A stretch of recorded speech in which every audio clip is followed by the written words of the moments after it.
a eles, né, perguntou para eles onde eles estavam indo, e aí eles falaram: nós estamos indo para a estância do Félix, é um amigo nosso, a gente vai deixar nosso filho lá.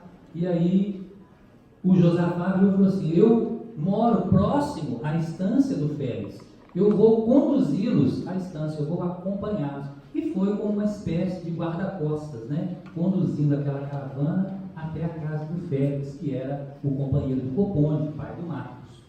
Chegando lá, o Félix e a sua esposa Júlia, que eram romanos também, mas que haviam se saturado daquelas frivolidades da vida romana na época, né, que já haviam se desgastado com aquelas questões, não possuíam filhos, e isso dificultava ainda mais, né, essa adequação aos padrões romanos da época. Resolveram mudar de cidade e ir para essa estância, e lá passaram a viver de forma simples, nessa estância, com alguns escravos que eles tinham.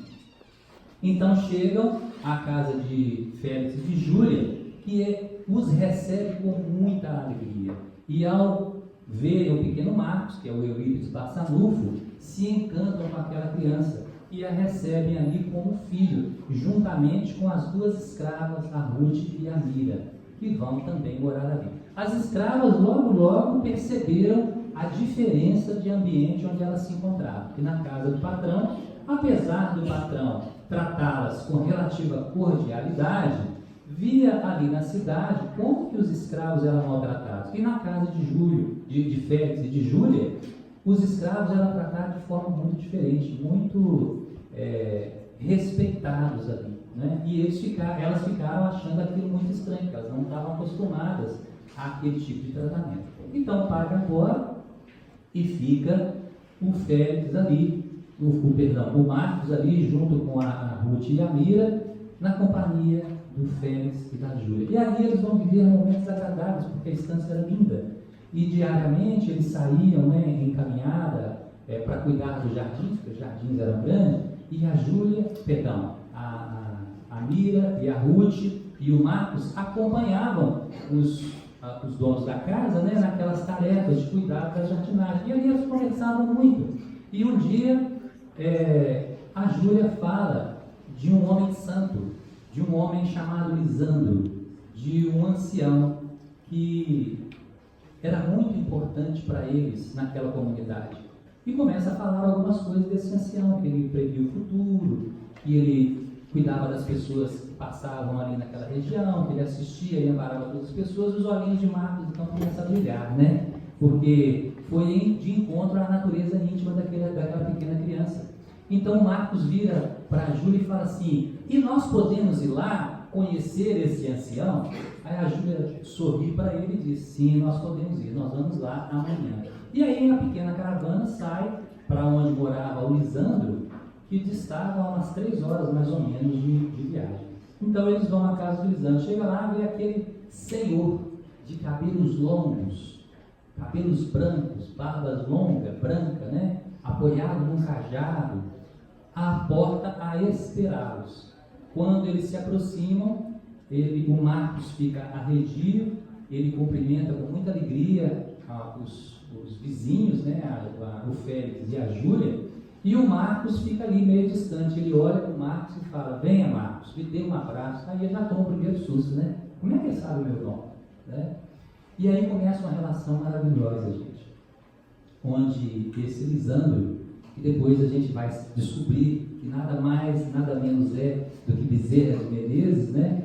Então já se encontraram ali, e o Lisandro Bezerra de Menezes identifica o espírito Eurípides Barçanufo ali na condição de Marcos, né? Como companheiros de longas jornadas no passado, né? E começam a conversar. No finalzinho da tarde, na hora de ir embora, o Lisandro diz para a comitiva que o Marcos vai ficar com ele. As servas ficam doidas, né? Mas como a criança vai ficar com ele? Não pode, ela foi nos entregue à nossa guarda, o pai confiou que nós cuidaríamos dele. E aí a Júlia e o Félix acalmam as duas servas, né?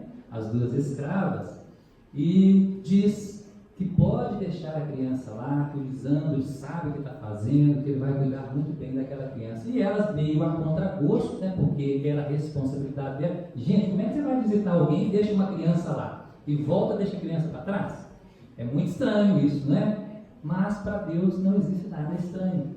Então o Lisandro já sabia que o Marcos viria antes do Marcos sair da casa dele. O Lisandro, que era o Bezerra de Menezes, que era o ancião, né, ele já sabia de tudo que o pai do Marcos estava passando, de tudo que aconteceria a ele. Então ele já havia se preparado, já havia conversado com o Félix, já havia conversado com a Júlia, prevenindo eles de que eles seriam contactados pelo pai do Marcos para deixar o pequeno lá com eles. Então, quando o pai do Marcos chegou, eles já estavam sabendo daquilo ali e já sabiam que a criança ficaria com o Lisandro, né, naquele tempo lá. Então eles voltam para casa e as servas lá inconsoladas, né, porque estão na minha responsabilidade, como que eu deixei, mas elas não conseguiram resistir, né?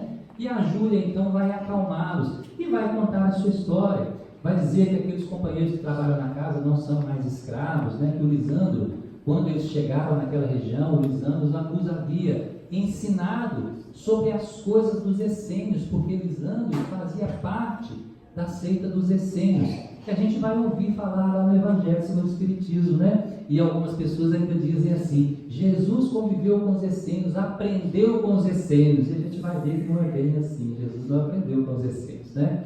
Aqueles essênios já eram espíritos preparados para continuar o trabalho do Evangelho de Jesus, né? Então existia entre eles uma grande afinidade.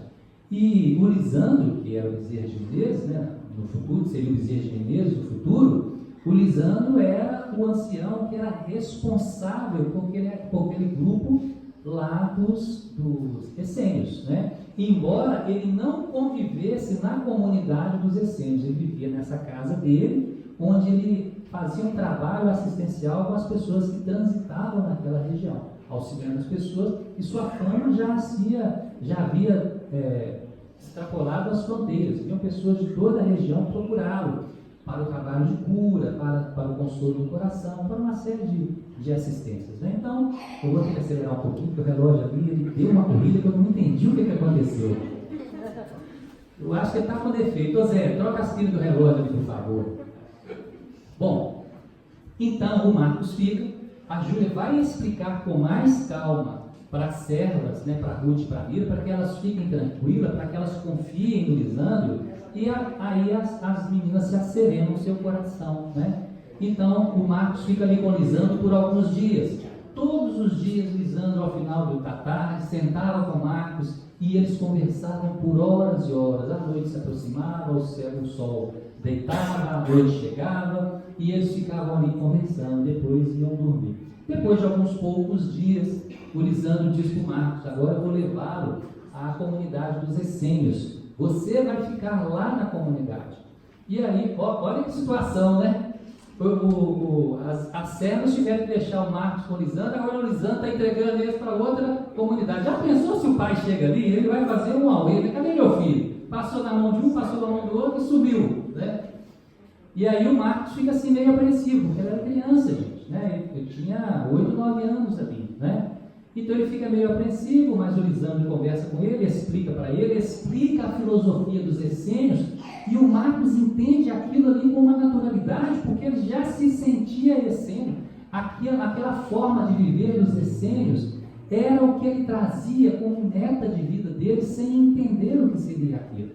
E ele chega então, os dois caminham por longas horas, porque tudo era longe, né, gente? Eles foram a pé, caminhando, né? Caminham por longas horas e chegam na cidade, uma pequena vila, com as casas dispostas de forma regular, em linha, né, de um lado e de outro. Eu imaginei, posso ter imaginado errado, aí foi imaginação minha, né? Então, à medida que eu fui relatando, eu fui imaginando na minha cabeça a cidade.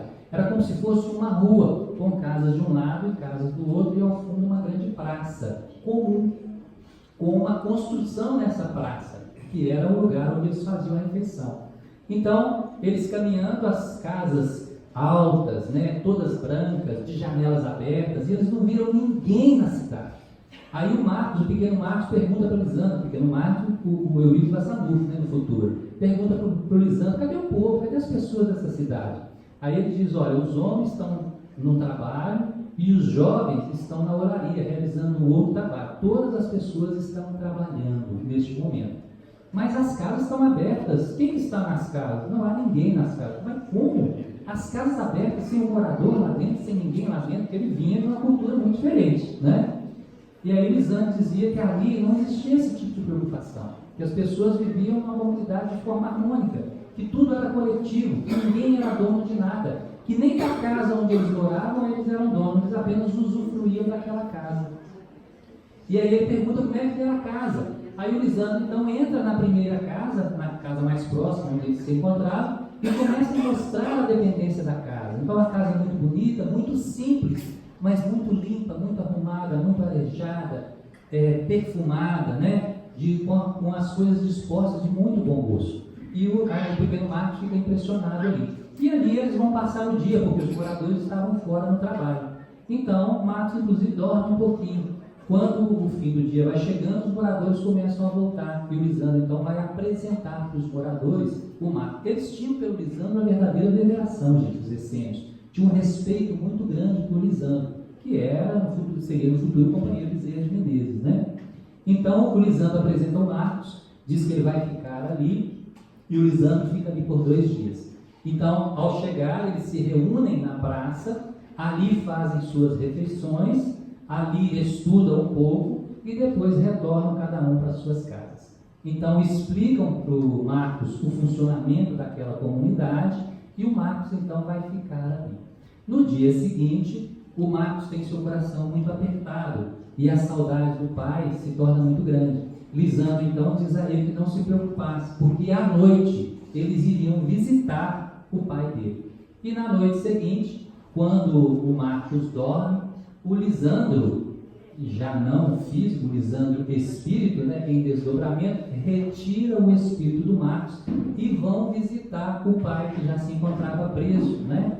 E o pai, desolado, triste, saudoso do filho. Então o filho, o Lisandro, retira também o espírito do pai e começa naquele momento uma cena maravilhosa de pai e filho no plano espiritual, onde o Marcos, o pequeno Marcos, vai consolar o pai, dizer a ele que confie, que espere, que tudo vai se resolver, né? E aí, terminado, eles voltam para continuar o sono e despertar no outro dia. E daquele momento em diante, o pai do pequeno Marcos fica tranquilo e sereno e segue o seu destino. E o Marcos também vai seguir seu destino. Então, ali na comunidade dos essênios, o Lisandro vai embora e o Marcos vai aprender ali o ofício deles, vai para a olaria junto com os jovens, né? Gente, tudo era comum ali, não tinha nada que era uma coisa de um, uma coisa de outro, né? Os essênios eram muito disciplinados, muito rigorosos com o código de conduta deles, né? Todos tinham a hora de falar, tinham a hora de fazer as coisas, tinham as rotinas que tinham que ser seguidas. Era uma vida muito diferente daquilo que o Marcos tinha. E o Marcos então vai ficar naquela comunidade por um determinado tempo. Interessante, eu vou voltar um pouquinho do Josafá. Você lembra que eu falei do Josafá? Que é aquele homem que chegou a cavalo na caravana, né? O Josafá também fazia parte do grupo dos essênios, da seita dos essênios, e constantemente visitava as cidades. O trabalho do Josafá, gente, era de ficar nas estradas, observando as caravanas à procura de crianças, porque eles esperavam a vinda da grande estrela que seria Jesus. Eles já sabiam que Jesus já havia nascido aqui na terra e eles aguardavam o momento que Jesus fosse visitar os essênios. Não sabiam como isso acontecia, né? Então haviam várias pessoas como Marcos que ficavam nas estradas ajudando as caravanas, na expectativa, na esperança de que em algum momento se encontrasse com a grande estrela que era Jesus, né? Então esse era o trabalho dele. E ele vinha à comunidade, à casa do Lisandro, à estância da Júlia e do Félix, e de repente sempre estava transitando naquela região ali. Num determinado momento, depois de alguns anos já, de 3 ou 4 anos, né, que Marcos estava ali na comunidade e não voltou à casa de Félix e Júlia, né? Vejam como são as coisas, né? Quase 4 anos, aquela criança lá com os essênios e não volta, já completamente integrada à vida dos essênios, aos estudos que eles faziam, ao entendimento que eles tinham. Gente, os essênios pensavam mais ou menos da mesma forma daquilo que a doutrina espírita nos explica hoje. A vida deles já era assim, procurando não viver a materialidade, mas não pela materialidade, vivendo para servir as pessoas, se preparando para servir as pessoas. Naquela comunidade, era uma comunidade onde eles eram treinados